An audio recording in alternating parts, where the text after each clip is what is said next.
subscribe. Now we're writing capital alphabets in red color. With red color, we are writing alphabets.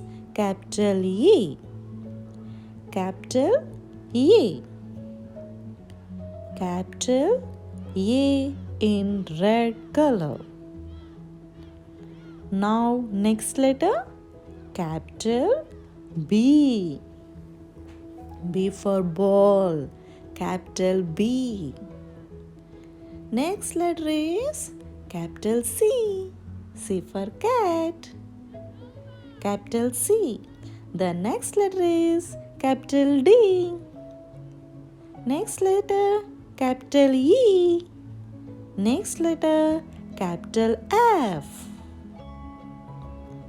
A, B, C, B, C, D, E, F.